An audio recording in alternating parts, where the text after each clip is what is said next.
Hey guys, Duke here, and today we are going to talk about how to increase your legendary shard reserves. Legendary shards are an extremely important currency in Destiny, and are used for all sorts of things, such as upgrading gear through both leveling and masterworking, buying raid flags, buying multiple currencies from Spider as well as the Gunsmith, and much more. After this week's This Week at Bungie, the January 14th edition if you're watching this at a later time, we found out a few currency changes as well as one big piece of news coming next season when it comes to your currently held materials. If you didn't have the chance to read the TWAB, the short version is that Crucible tokens will no longer be a thing starting next season, and any that you have in your inventory will be turned into junk when the season starts.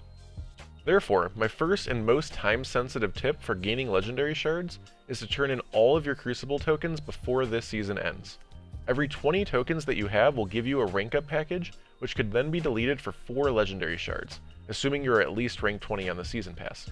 If you aren't, do that first. Note that I wouldn't just immediately delete everything you get, but instead check the rolls on weapons that you may be interested in while turning in your tokens. But either way, it's a win-win of either getting good rolls on weapons you're looking for, or getting more legendary shards. While other tokens are not going away, Vanguard tokens and Gunsmith materials can allow you to get even more legendary shards and again more chances at weapon rolls you may be looking for. However, as these materials are not going away, it may be useful to wait until the next season to use them, as it is only about 3 weeks away at this point, so you can get the chance at any new world drops that may be a part of the loot pool when spending them.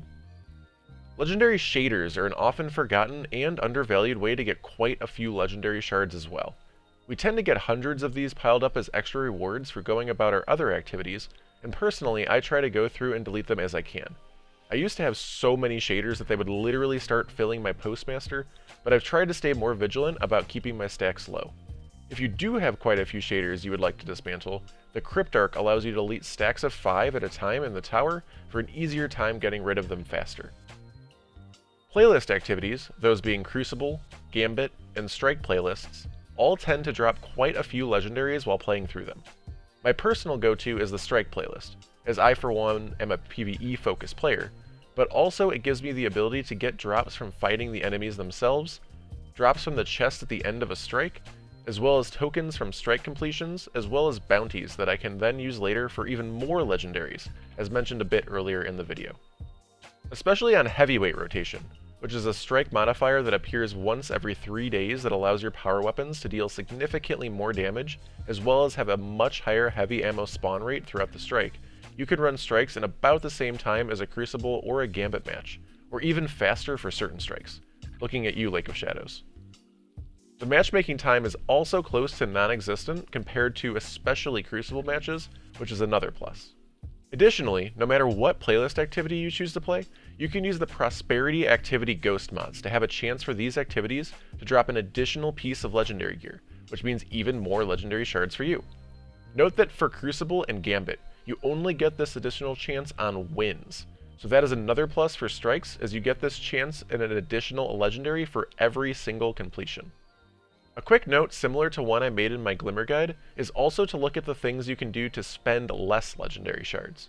A big one that I see a lot of people forget is their use of upgrade modules. Upgrade modules cost 10 legendary shards each, as well as numerous other materials. For players with stacks of materials, that's basically nothing. But even for me, someone who has more materials than I will ever know what to do with, I still stick to the same routine on using modules. I only upgrade weapons and armor when leveling during a season if it will either A, get me to the powerful/pinnacle cap for that season, so in this season's case that would be 1250 and 1260 respectively, or B, if I'm going to be taking gear into an activity in which I am under-leveled for and every level matters in, such as the raid early in the season, or master level empire hunts, lost sectors, or nightfalls. Not only does this save you the 10 legendary shards each time you don't use an upgrade module, but it also additionally saves 4 legendary shards if you're infusing a legendary into a legendary, because now instead of taking 2 legendary pieces of gear and making them into 1 through infusion, you still have both pieces of legendary gear and can eventually dismantle 1 or even both pieces of gear for even more legendary shards. Masterworking weapons and armor can also add up to quite a few legendary shards if you consistently masterwork gear that you end up not using. On the weapon side, you're looking at around 30 legendary shards per fully masterworked weapon. Again, for some, that is nothing, but it is something to look at if you are consistently low on legendary shards. Armor masterworking costs a few less legendary shards, but ends up costing even more valuable materials in enhancement prisms and ascendant shards, so I would make sure you are only fully masterworking armor you intend to use for a while. We have a new season coming in just over 3 weeks, so be on the lookout for new and updated content when it comes to many of my guides soon. If this video helped you in any way, a like is always incredibly appreciated. Please let me know if there's anything you'd like me to cover now or for this coming season in the comments below. And as always, thank you for watching and have a wonderful day.